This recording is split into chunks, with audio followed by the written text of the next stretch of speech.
Good morning students. रजे business studies का organising का आज हम 5.6 टॉपिक करेंगे, डिसेंट्रलाइजेशन। सबसे पहले मीनिंग ऑफ डिसेंट्रलाइजेशन। डिसेंट्रलाइजेशन में जब हम अपनी पावर दूसरों को डिस्ट्रीब्यूट कर देते हैं और उनको अथॉरिटी दे देते हैं काम करवाने की। अपनी पावर जब हम दूसरों को डिस्ट्रीब्यूट करते हैं तो उसको बोलते हैं डिसेंट्रलाइजेशन। सेंट्रलाइजेशन में क्या पढ़ा था कि पावर उसी के हाथों में रहती है, एक पर्सन ही सारे डिसीजन लेता है, दूसरों को पावर नहीं देता। बट डिसेंट्रलाइजेशन में वो अपनी पावर दूसरों को दे देता है, ट्रांसफ़र कर देता है। Decentralisation implies the dispersal of decision making power at lower level. जब एक बॉस अपनी पावर लोअर लेवल को दे देता है, मैनेजमेंट को। when the power to take decision and formulate policies does not lie with one person, जब सारी power है जो एक पर्सन तक सीमित नहीं रहती, उसको हम पास कर देते हैं डिफरेंट पर्सन तक, it will be case of decentralisation. तो उस केस को हम डिसेंट्रलाइजेशन बोलते हैं। The decision taken at lower level should not only be more number but they should be important also. उनको भी डिसीजन में पार्ट लेने दिया जाता है। जैसे कि चीफ एग्जीक्यूटिव हो गए, उन्होंने प्रोडक्शन को भी पावर दे दी, सेल मैनेजर को भी पावर दे दी, तो वो भी सारे क्या करेंगे, डिसीजन मेकिंग में पार्टिसिपेट करेंगे।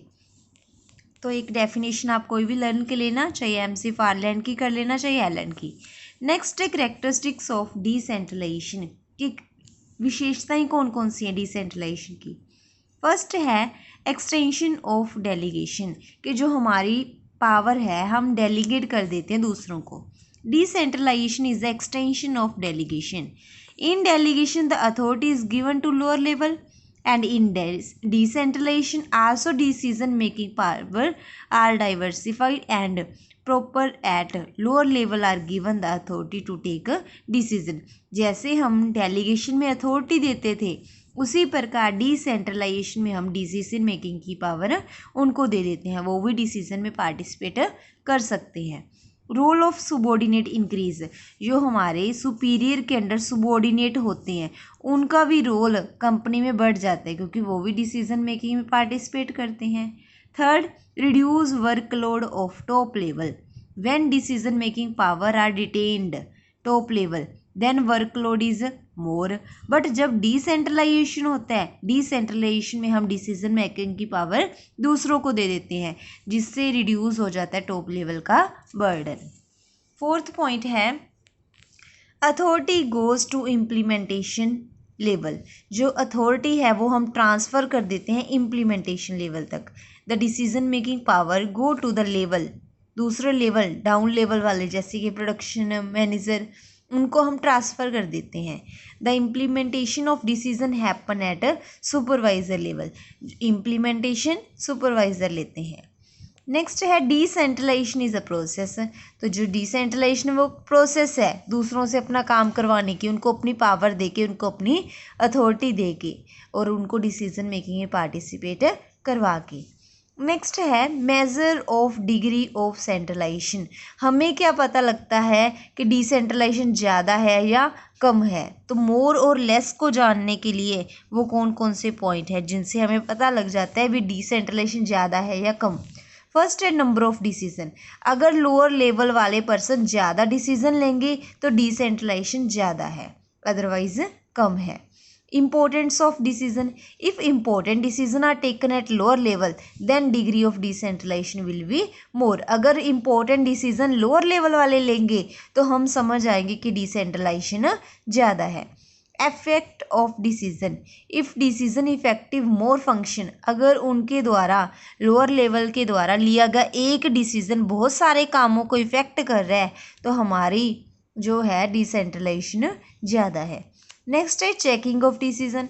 When decisions are subjected to the approval of superior then decentralisation will be less. अगर चेकिंग की पावर है जो वो सुपीरियर ही करेंगे चेकिंग, मतलब जो लोअर लेवल वाले हैं वो चेकिंग ना कर सके तो हमारी क्या होगी, डिसेंट्रलाइजेशन लेस होगी। तो ये पॉइंट्स हो गए मेज़र करने के लिए। नेक्स्ट टॉपिक है विच फैक्टर्स ब्रिंग डिसेंट्रलाइजेशन। हम अपनी ऑर्गेनाइजेशन में डिसेंट्रलाइजेशन कैसे ला सकते हैं। फर्स्ट पॉइंट है when there is a need to take quick decision. जब हमने डिसीजन जल्दी लेने होते हैं तो हम डिसेंट्रलाइजेशन को फॉलो करते हैं, अपनी पावर दूसरों को दे के। नेक्स्ट है when top management want to reduce communication. जब वो अपना बर्डन कम करना चाहती है तो अपनी पावर दूसरों को दे देती है। द कंपनीज प्रोडक्ट और मार्केट में require decentralisation of decision making. Technology change में आल्सो फैसिलिटेट डिसीजन मेकिंग। अगर टेक्नोलॉजी चेंज हो जाती है तो डिसेंट्रलाइजेशन अच्छी होती है। When growth and diversification. जब हम अपने ऑर्गेनाइजेशन में ग्रोथ लाना चाहते हैं तो भी क्या होती है, डिसेंट्रलाइजेशन इफेक्ट होती है। नेक्स्ट है फ़ायदे। डिसेंट्रलाइजेशन के फ़ायदे क्या है। First, reduce burden of top executive. जो मेन टॉप एग्जीक्यूटिव हैं उनका बर्डन लेस हो जाता है। नेक्स्ट पॉइंट है क्विक डिसीजन। क्विक डिसीजन लेने के लिए हम डिसेंट्रलाइजेशन की हेल्प लेते हैं। Under decentralised system decision making power are delegated to level of actual execution when there is need of taking decision faster। जब हमें फास्ट डिसीजन लेने होते हैं तो हम पावर दूसरों को दे देते हैं। फैसिलिटेट डाइवर्सिफिकेशन को इंक्रीज करने के लिए, सबॉर्डिनेट्स को मोटिवेट करने के लिए, ताकि वो भी डिसीजन मेकिंग अगर वो हेल्प करेंगे तो उनको मोटिवेशन मिलेगी और वो अपना काम अच्छे से करेंगे। Sense of competition.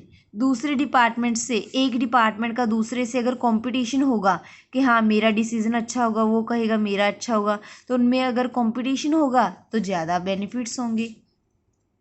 Division of risk को कम करने के लिए हम क्या करते हैं, डिसेंट्रलाइजेशन। नेक्स्ट है रजे difference between delegation and decentralisation.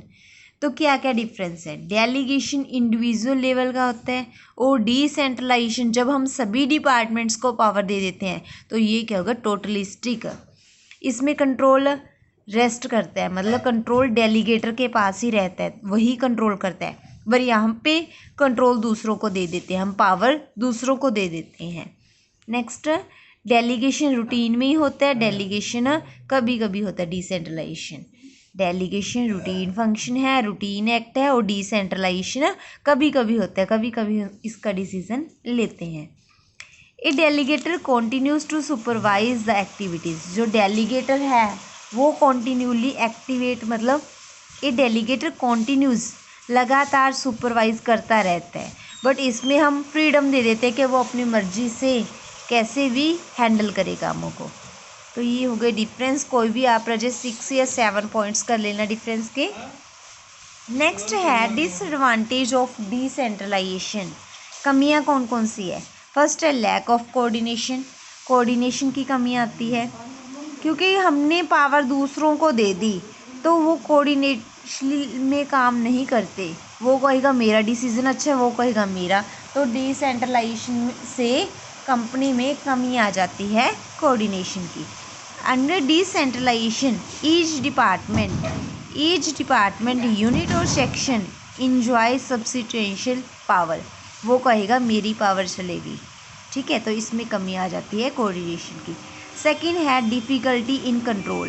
Business works को कंट्रोल करना भी मुश्किल हो जाता है क्योंकि कोऑर्डिनेशन की कमी आने से कंट्रोल में भी कमी आती है। नेक्स्ट है कॉस्टली। अब डिसेंट्रलाइजेशन कॉस्टली भी है क्योंकि दूसरों से काम करवाना, दूसरों को पावर देना, खर्चा भी बढ़ेगा क्योंकि वो भी हमें एक्सपीरियंस्ड स्टाफ ही चाहिए होगा।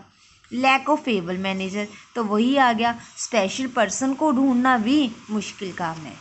नेक्स्ट है रजे difference between centralisation and decentralisation. I hope अब आपको अच्छे से ये समझ आ गया होगा। सेंट्रलाइजेशन में पावर फ्यू हैंड्स में होती है और ये गिविंग पावर, मतलब हम पावर दूसरों को दे देते हैं।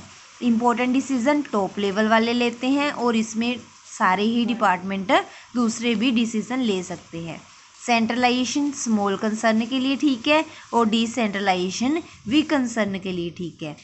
इसमें क्या होता है, सेंट्रलाइजेशन, जब फ्यू हैंड्स में पावर होती है तो इंडिविजुअल इनिशिएटिव ख़त्म हो जाता है, वो अपना कोई भी हिस्सा योगदान नहीं दे सकते डिसीजन मेकिंग के। इसमें एनकरेजमेंट मिलती है, उनको मोटिवेशन मिलती है, क्योंकि डिसेंट्रलाइजेशन में सारे ही मिल के डिसीजन लेते हैं।